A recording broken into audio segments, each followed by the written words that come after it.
What is up, everybody? Welcome back to another edition of the Sheehan Show here on Sherdog.com. And I am delighted today to be joined by MMA media wizard, jiu-jitsu coach, analyst, host, broadcaster, all of those very good things, Harry Powell from Severe MMA today to talk about Amanda Nunes and not just her career and not just her legacy, but what she means as a fighter to MMA and what she means in the history as well. And I suppose that is the legacy, but what she means in the history of mixed martial arts, because it's sometimes we can throw out names or we can say things about people and we can have chats about people and we go a little bit overboard. Or it's like there was a chat this week about Jim Miller, about should he be in the Hall of Fame, right? And Jim Miller, you can have whatever opinion you want, right?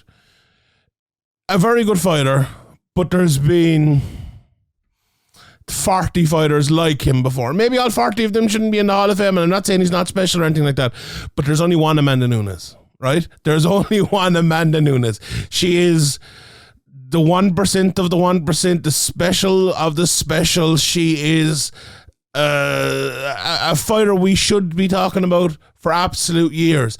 And there's one point I kind of want to make before we start, Harry, and I'll throw it over to you. Maybe you can discuss this, because I think we're going to talk a lot about her ability and what she means to the sport. I feel like she's a little bit underrated in terms of the GOAT status, because she didn't really do many interviews. She didn't really put herself out there. And look, Demetrius Johnson had a bit of this as well, I think, in his ascent to greatness. And I think it held her back a little bit, but probably held her back in terms of people talking about her. But is that what really matters? Like, did it hold her back in terms of her fighting? It probably elevated her in terms of her fighting. She'd less BS to be caring about and worrying about in terms of talking to idiots like me and you. And it brought her to the next level. But do you think there is a point to that her maybe not speaking, her maybe not going on big shows and stuff actually maybe held her back a bit in terms of the way people talk about her? Because we know as well, if, maybe me or you or a certain other journalist talk about someone, it feeds down into how people speak about them themselves, and that's a slight probably an issue for Amanda Nunes. So I think that the underrated nature of how Amanda is seen is obviously in part to do with her media exposure. We know that there are certain fighters that are overrated because of their media exposure, whereas their skill inside the octagon maybe doesn't pertain to what the view of them is outside of the octagon. For Amanda, though, I think when it comes to the GOAT conversation, and it's a fucking stupid argument anyway, and it's a debate that we probably shouldn't be having anyway. But I actually think some of it is because people didn't understand what she was doing. I think it's similar when we look at Islam Makhachev versus Alexander Volkanovski, and I know I talk about this fight all the time over on SevereMMA.com, so I apologize to the Sherdog people. You're going to hear about it as well. I think a lot of it is people have not yet quite understood, me included, why that fight is so pivotal and why that fight is so important to mixed martial arts. And I think the same is to be said of Amanda Nunes. People look at Amanda Nunes, and because she is decimating the competition for the most part of her career, decimating the competition in front of her, and doing so in a way that we haven't quite seen before in a myriad of different ways, people are like, oh, well, her competition isn't that good. But that's not the truth at all. The truth instead is that we are watching a fighter that has transcended to a new level of the sport. And because the rest of the pack aren't there, it's very difficult for people to give the flowers to those types of fighters. The exact same was the truth, I think, for Demetrius in that. And that's definitely a point of it. We'll talk more about her opponents in a while, because she did have the opponents. The thing about it is, maybe we'll talk about that. It's like, she didn't get long against those opponents because she just kind of destroyed them. But first of all, I want to start at the very end, because she retired, right? Last Saturday week, and I am the hashtag MMA retirement guy. I don't believe any retirement. The second anyone retires, I don't believe it. I fully expect Khabib to come back, Frankie Edgar to come back, all of them people to come back. But I believe this one, right? And the reason I believed it is I feel like it's been coming for a while. I feel like the way Amanda Nunes has kind of carried herself is with retirement kind of at the forefront of her mind. And, you know, so some people always say, once you start thinking about retirement, you might as well retire because you're finished. I've never believed that. And I think it's an easy kind of stick to beat a fighter with, to be honest. I think she's carried herself in a way that's been like very financially frugal, it seems. It's always been with I'm going to get to a certain point and that's going to be the end of it for me. But also the amount of money she has earned has been a very, very easy way of stepping away. You know, and what I mean by that is look at some of the cards she has been on. She was on UFC 196 McGregor versus Diaz, right? Massive card. And now, is she on pay-per-view points or not? You know, you hope she was. And if let's say she is, massive draw. What's that? The second, the first, was it the biggest? No, after Habib. I think that was the second or third biggest draw of all time. UFC 200, which drew very well because it's UFC 200. She obviously fought Ronda Rousey, which is going to be a good draw. UFC 207. She was on John Jones card twice. UFC 232, UFC 239, and she was also on the Usman versus Covington card. Also on Blachowicz versus Adesanya, which I think did relatively well. So that's a lot of big pay-per-views she's been on. Plus, I think they said last Saturday week, that she had, was it 12 or 14 main event title fights in a row? That's a fair penny. So, you know, she's put herself in a place with her ability and with her effort and with her record to have, at 35 years of age, the ability to step away with 2 belts, with a lot of money in the bank, and retire. And the reason I look at most retirements is I kind of say, do most people have that, right?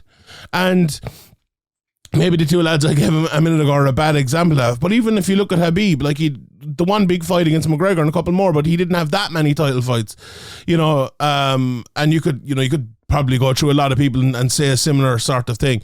But all in all, when you look at retirement, maybe you look at it from a different point of view than I do, and I'd be glad to hear that if you do. Do you think it'll stick? Do you think it's one of those ones that an actual retirement, or will we see her back like everyone else? I think she stays retired. And the reason I think she stays retired is because there is an elixir to fighting. There is an elixir to the glory. And I actually think there's an elixir to the negative moments as well, because they're so, fighters for the most part try to make themselves so bereft of emotion, because this thing is so arduous, it's so hard that if you allow emotion to seep into it, then it becomes even more difficult. And so you don't want to do that, right? But when you win or when you lose, the emotions are so overwhelming. I imagine that there is an addictive quality to both of those things. Maybe it's lesser talked about for the addictive qualities of a loss because, you know, it's not good. You don't want to lose, whatever. But I suspect that for a lot of fighters, and especially a lot of fighters that we see come back, there's the old tropes of, oh, this is all I know, right? This is all I am. This is all I have been. Well, there are also fighters that you see that I think they understand as they move through their career that this is exactly that. It's a career, and careers come to an end, whether that's working a desk job or whether that's an elite level athlete. And you've sort of seen Amanda transition very cognizantly, I think. You see her skills start to not diminish in the sense that she doesn't know what she's doing. It's more that her body's beginning to fail her. Her body is beginning not to be able to do the same explosive movements, the same fast twitch muscle fiber movements, the same slow twitch muscle fiber movements that we've seen in other performances when she's decimated people like Cyborg and Ronda. And so I think that to Amanda is a signal. It's a signal that the end is nigh. And she then goes ahead and she's moved teams. She's talking about she's a family woman now and she wants to spend more time with her family. She wants to go back to Brazil. She's opened up a gym. And so she's already seeing how she wants to transition the next era of females and male fighters. And she made a really, really interesting comment. And that was that I've done this. I've been all the way from the bottom and I've managed to get all the way to the top with 2 titles. If I can do it, it means I can guide somebody else to do it. That is when you say something like that, and massive mental shift has happened in your brain, because fighters are inherently selfish. They have to be. Well, the statement she's just made is inherently selfless. And so the moment that you're able to publicly resonate selflessness, your fighting career is over because you've decided to move away from it. And so I think you look at, you've mentioned money and whatever, but there's a loving family, there's a support network underneath her, and there's a drive and a purpose to keep Amanda Nunes away from the cage. And I think all of those things together are really important. I think you make some great points there, and there's two I want to quickly touch on, and one I want to throw back to you. The first one is the move in gym, right? I'm not 100% sure what the story was, but there seemingly was a bit of a falling out with her, with her old gym. And I feel like Amanda Nunes is someone who, like, a lot of people thrive through negativity, or, we used to see the Michael Jordan meme is like, and that, I heard that, and, I took that personally type of thing. Amanda Nunes, it felt like joy and happiness and, being friendly was her motivation, and she was, the happiest person in the world outside of the cage, and the biggest animal we've ever seen in the world, a literal lion, when she got into the cage. And I feel like that move in the gym, it may, and because we don't get to hear from her that much, maybe I'm wrong, but I got the general sense that kind of affected her badly, and it wasn't the same for her. And that was after that, and that was another point why I think the retirement is kind of it, because, like, does she enjoy the camps anymore? Has she all, like, her team and friends around? You saw she brought in and you might know her better than me, there was a jiu-jitsu lady who's, a world-class jiu-jitsu practitioner, and she brought her in and she gave her a big hug. It's like, oh, it's been, and it felt genuine, like, oh, I've made a new friend in this camp. And maybe the Kayla Harrison thing was a part of that as well, and when that didn't happen, I think it all kind of played into it. The point I want to throw back to you is, though, you said the fast twitch and the slow twitch were not what they used to be, and I just want to go over that a little bit, because 2 fights ago she lost to Juliana Pena, right? And you look at that and say, okay, was it an off night, or is this her on the way down? They fought again, and she did not look great. You can ask yourself after that, and look, she won unanimously. She destroyed Pena, but Pena, not a great fighter. Was it a case of she was nervous because Pena beat her the last time and she just had to get through it? So those were the 2 questions coming out of those 2 fights, and then she went in against Irina Aldana. And in my opinion, I want to get your opinion on it. She answered none of those questions because Aldana didn't pose any of them. She literally, it was a sparring session. Like, let's be honest, Aldana did absolutely nothing. So I looked at the 2 Pena fights, and I picked Aldana coming in. I was like, I don't think Amanda Nunes is the same fighter she was. I think she's finished, right? But I also said, like, we will know after this fight, and I was definitely wrong on that, because I still don't think we know.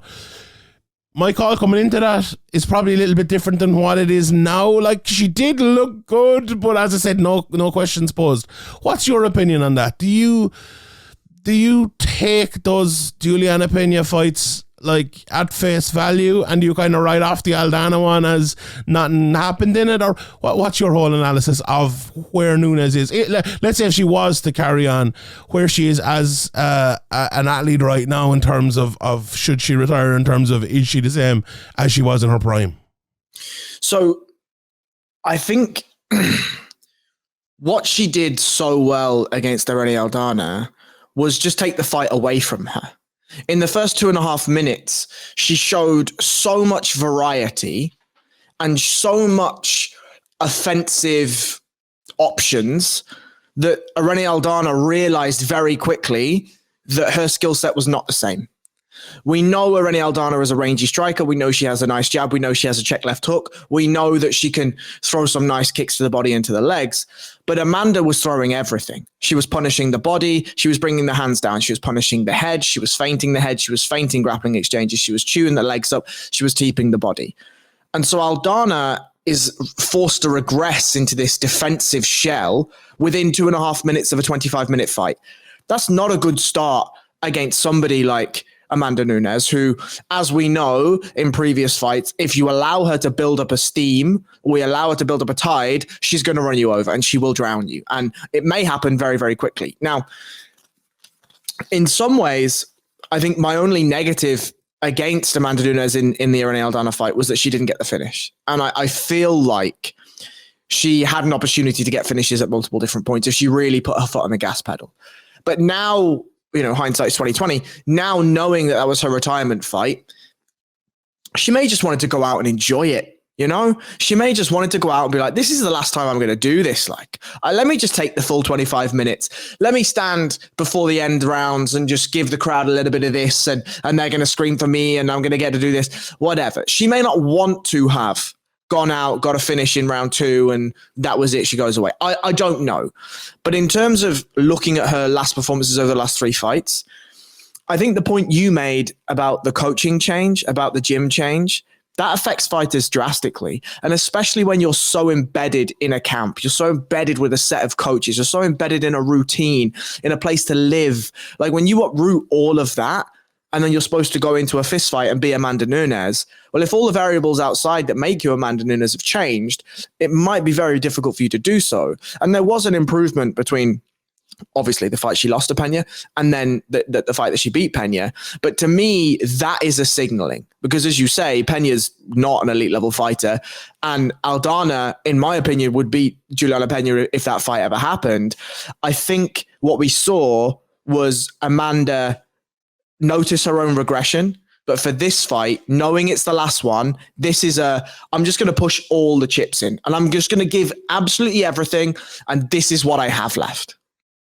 Yeah, I think that actually makes a whole lot of sense. And I hadn't thought of it like that, but I do think you are right. And look, it's maybe something we'll never know now, which is probably good for Amanda Nunes because it pushes away that was she on the way down thing. Let's talk about, we were mentioning briefly before the kind of topics we'll talk about, and legacy was definitely one. The legacy in Amanda Nunes is easy, right? Because she's the GOAT. Everyone knows it. There's no debate. And let's talk about why she is the GOAT, right? I want to throw it straight over to you because you made the point on the Balance Breakdown podcast you do with Ian O'Neill every Tuesday over in Severe MMA that she was the first modern MMA fighter in mixed martial arts. Can you explain that to the people and why you think that the first modern female MMA fighter, obviously, and with the sports in the ultra modern professional lot of money way with Ronda Rousey not that long ago. So you think Amanda Nunes was the first? 100%. For me, we'll talk about the people she beat in the way and the fashion that she beat them and the 2 titles and the whatever. To me, that doesn't mean anything in comparison to the skills that she provided and showed in the octagon.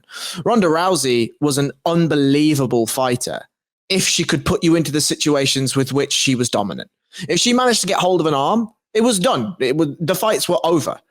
But what we saw is when people were able to negate that situation, she was very vulnerable. We saw with Cris Cyborg for a long, long period of time, she was very, very ferociously offensive and nobody really was able to manage that. When you saw somebody like Amanda Nunes who was ferociously offensive back, Cris Cyborg was very, very vulnerable, right? We have seen with Amanda Nunes with maybe more polished strikers like a Holly Holm, she's like, oh yeah, all this is fun. Look at all this variety, and then I'm going to kick your head into the stratosphere. So Amanda Nunes, to me, the legacy of Amanda Nunes is that she is the first what you and I pertain to be modern mixed martial artist. And what I mean by that is has deep skills in every area. She is not a Brazilian jiu-jitsu practitioner like Mackenzie Dern trying to bolt on some striking. She's not a Golden Gloves champion like Holly Holmes trying to bolt on some wrestling. She's not a Cris Cyborg who is just an absolute destroyer that's trying to learn how to hone her skills and be a fighter. She's not a Misha Tate with a wrestling background trying to add some boxing on. She is a mixed martial artist. Wherever the fight would go, off her back, on top in grappling, cage wrestling situations, straight striking, more rangy striking. In the clinch situations, she had answers and problems for everyone, everywhere. And when we talk about John Jones, Demetrius Johnson, Georges St. Pierre, Alexander Volkanovski, why do we talk about them in such a way? It's not because of the people they've beat necessarily. It's because they are incredibly gifted, incredibly skilled, incredibly well-rounded fighters in all areas of mixed martial arts. And to me, that's Amanda Nunes' legacy. I couldn't have put that better. I think that's absolutely correct. And I used to always describe Ronda Rousey as like the Tito Ortiz, the Chuck Liddell, the Randy Couture type of era of women's MMA. Right, and some people used to say, "Oh, she's a high crazy." I think that's unfair. I think she was a better fighter, more well-rounded fighter than that. Yeah, 100%. When you look at Amanda Nunes, it's hard to actually put a name on it. Maybe the Anderson Silva, maybe the Georges St. Pierre would because there's and she's not a similar fighter to either of them. I think because maybe a mix between the two of them actually, and that's how good she is. So that's not an overestimation at all because she has the flair and athleticism. The flair of Anderson Silva, the athleticism maybe of a Georges St. Pierre. Which Anderson had little issues in his game, I suppose, with the wrestling and things that GSP didn't have, and she had the offensive wrestling ability as well as the defensive wrestling ability. No, she had it all really. She really did have it all. Well, the one takeaway I would look back at, and I 100% agree with yours. I remember watching her before she became a champion, and we all know the Katzengano fight, but the fights around that, she fought Jermaine Durandamy before that. Shayna Baszler, Sarah McMahon. I'm looking at Shevchenko as well here over in Sherdog on her record before she beat Miesha Tate. I remember looking at her in those fights, and the record is out there. This is not me. Oh, I knew before everything. I said it on a podcast. I was like, she's just different to all the rest of them. Like, she's a different sort of athlete. She's a different sort of beast. Cris Cyborg, I have to respect Cris Cyborg and Ronda Rousey and all. They were brilliant athletes as well. Like Ronda Rousey, an Olympic bronze medalist and all that. Cris Cyborg decimated everyone for years and years and years. But Amanda Nunes was that beast of an athlete with the ability to knock someone out, with the ability to submit someone, with the ability to technically beat someone, with the cardio ability. Like, the only thing that ever was wrong with Nunes, and we'll talk about maybe the drawbacks in a second, was similar to, say, McGregor. Once you put him on the back foot, not necessarily the back foot mentally, they would wilt a bit, right? It happened a couple of times in her career, but she came through and destroyed everyone else. I think when you look at, and we will, as I said, we will talk about that again in a second. When you look at her though, as an overall fighter, I think you put her right up there. I really do. I think it's hard to look at her and see many flaws in terms of her ability. And when I look at the greatest fighters of all time, I think Demetrius Johnson, in my opinion, he's the greatest fighter of all time based on ability. Now, is she Demetrius Johnson? No, I don't. Absolutely not. But is there anyone else? Like, there's no man that's Demetrius Johnson either. The closest we've had, I think, is Volkanovski, and I don't think he's it either, to be honest. No one has come close to Demetrius Johnson. But like the way so I actually think she was further ahead technically and ability wise than the people she was fighting, than Demetrius Johnson was against the people he was fighting. And you said at the very start of this, and I agree with you, like, she was so good, the gap looked wider. Demetrius had the exact same point. So I think on ability wise, top level. Athletics wise, top level. And the other thing people look at when we're talking about the greatest of all time is who she's fought, right? And we talk about people, that's a stick to beat Demetrius with, even though he did, as I said, he fought good people. He just made them maybe not look that great. And everyone says John Jones and all of that, right? The resume that Amanda Nunes has is disgusting. Like, it's insane. Just a few of the names: Olympic silver medalist Sarah McMahon, Valentina Shevchenko, probably the top 5 greatest of all time twice. Ronda Rousey and Cris Cyborg, probably number 2 and number 3 greatest of all time. Beat both of them in a combined 99 seconds. Combined 51 seconds for Cyborg, 48 seconds for Ronda Rousey. Beat Miesha Tate, who's right up there as well.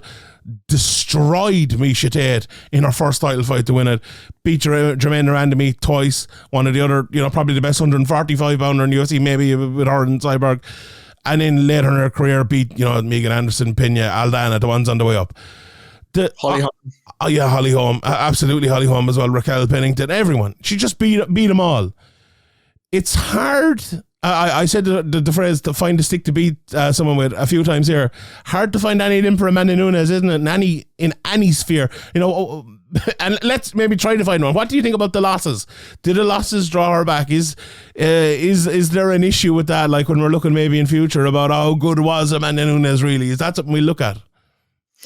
No, it's MMA. Everyone loses. And I don't mean that as a cop-out either. If Khabib lost, he'd still be absolutely unbelievable. Absolutely unbelievable. But everyone loses. I mean, Khabib did lose, right? He fucking lost the place in 2000. Yeah, he did, yeah. But this is the beauty of MMA, right? The beauty of MMA is that everyone has to lose. Everyone. And there will be a time, if he sticks around long enough, that John Jones will lose. Not the Matt Hamill thing, whatever. But there will be a time when John Jones loses. You can argue the Dominic Reyes thing. You can argue the Gustafsson thing, even though if you go back and watch it, it's not as close as people thought it was first time. Shout out Shawnee Podcast for that. And, everyone has to lose. And if anything, I think one of the things about loss in MMA that makes it beautiful is Amanda Nunes goes out and gasses so hard in that Kat Zingano fight, mentally breaks, gasses so hard, and then comes back and wins 118 fights in a row. And not just wins them, but absolutely destroys people. And I think that there's a really, really beautiful philosophical nature to that.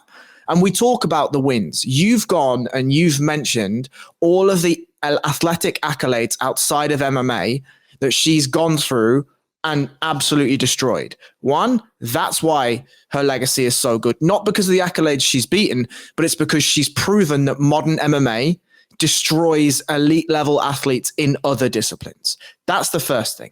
And the second thing that I think is most impressive and why I think we should focus on the Valentina Shevchenko wins is because Valentina Shevchenko is the next evolution of Amanda Nunes. Amanda Nunes walked so that Valentina could run. Valentina walked so that Weili Zhang can run, right? These women, Valentina came into the UFC, I think 2 or 3 years after Amanda Nunes. You best believe that Valentina's looking at Amanda being like, holy fuck, that's possible. I'm going to try and meter my game away from the pure Thai stance, and I'm going to do this stuff. You don't think Weili Zhang's watching Valentina and Amanda? Like, the lineage and the legacy is obvious. And for Amanda to go out and beat her own evolution twice, okay, we can talk about weight discrepancy, we can talk about this, we can talk about that, fine. But to go out and perform in the way she did against the fighter that you built or helped build, that to me is unbelievable. Yeah, 100%. I want to finish it off on that sort of thing. What would it take to overtake Amanda Nunes as the greatest of all time? And I'll put this point first of all before I throw it to you. I think it can't happen for at least 10 years. And the reason I think it can't happen is because of what Amanda Nunes has actually done, right? So it couldn't. You said the next person along is Valentina Shevchenko. Valentina Shevchenko, just by definition, cannot overtake Amanda Nunes because Amanda Nunes beat her twice.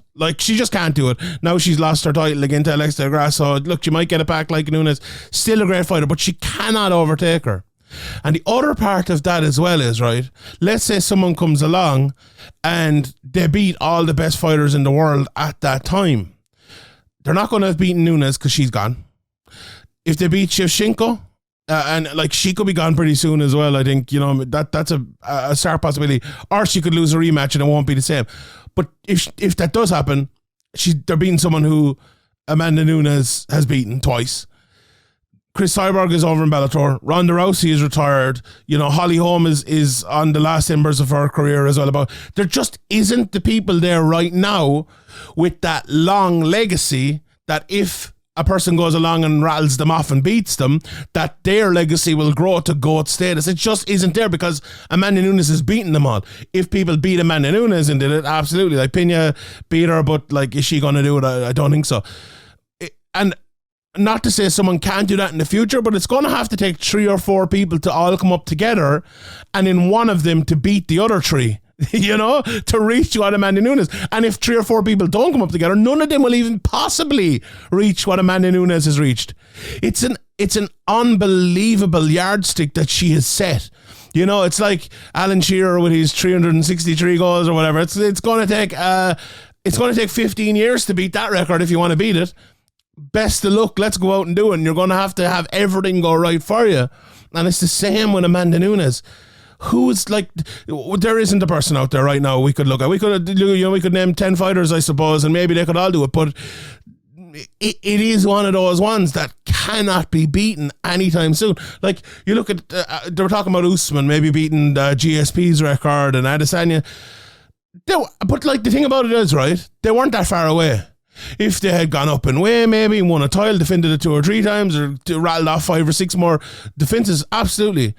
5 or 6 defenses at a weight class is not going to be enough to beat Amanda Nunes. You're going to have to beat the best in the world at that. You're going to have to destroy him. You're going to have to knock him out or submit him. You're going to have to do it in a myriad of different ways. It's a tough task, Harry, isn't it? And honestly, often we throw out, and I never believe it's like, oh, that'll never be beaten. That's we'll never see someone like that again. But I actually don't think we can, by definition, by what Amanda Nunes has done, we cannot see someone like her for a decade. Like, I think at least a decade we can't see someone as great as Amanda Nunes. What do you think? So I agree. Excuse me, but I'm just gonna go back to the reason why I put her in such a lofty position and what I pertain her legacy to be. Yes, there are all these women around that have these storied legacies and these accolades or whatever, and she destroys them. That's fine. That's one side. But for me, one of the reasons why GSP isn't matched by a Kamaru Usman or whatever is because GSP grabbed the game of MMA and picked it up and moved it over here and said, by the way, all of this stuff you're doing now is fine, but this is what's possible, right? This is what modern MMA looks like for his era. Well, Amanda Nunes picked it up and took it 2 lengths longer than GSP did for the females. And so we will see somebody dethrone Amanda Nunes as the greatest of all time in the female divisions. But what we need is MMA to go through its natural oscillation of skill acquisition. It may not be that there's a 10, 15, 16-year-old girl right now that's training that's going to be able to put all those skills together and show us the next level. But I think for me, when I'm looking at who I think is going to dethrone Amanda Nunes in that GOAT situation, it's going to be, maybe a 10, maybe a 15, maybe a 20 years down the line when all of that, the nutrients of Amanda Nunes' game have been sucked out, passed down to the grassroots, and somebody comes along and says, Amanda Nunes was fine. Watch this. That's where we're going to see it. In the same vein that Usman looks very similar in a lot of ways to what GSP would do. I haven't seen anything new, though. I haven't seen something that's made me think, oh, fuck, he's changed the game. He's got crisp striking, a crisp jab, a great double leg. Cool. What else? And I don't mean that disrespectfully at all. No, I get you, yeah. When we look at Demetrius Johnson, he showed you what else. You look at John Jones, he shows you what else. You look at, and again, I'll say it, the Alexander Volkanovski versus Islam Makhachev fight. That shows you what else. And when we're talking about such incredibly lofty titles like the greatest of all time, the bar has to be as high as it can possibly go. So when we're talking about people like Kamaru Usman, forget it. There needs to be not just, he beat everyone. So what? He beat everyone. What else did he do? And if he changed the game, let's start having conversations. And that's why we put the GSPs, the Mighty Mouses, and the John Jones, and now the Amanda Nunes into those conversations. 100%. And let's see what else we will see in the next few years out of everyone else trying to catch up with Amanda Nunes. All right, we will leave it there, Harry. Thank you very much. If you're not following him, you should be following him at BJJ_Harry Powell over on Twitter. Find all his stuff over. Is that right? Is that BJJ_Harry Powell? Is that correct? Did I get it right? Good. I'll find all his stuff over on Severe MMA and the Severe MMA YouTube and all that good stuff as well. Harry, thank you. Thank you to everybody for listening. My name is Sean Sheehan for Sherdog.com, and I'll see you all next time.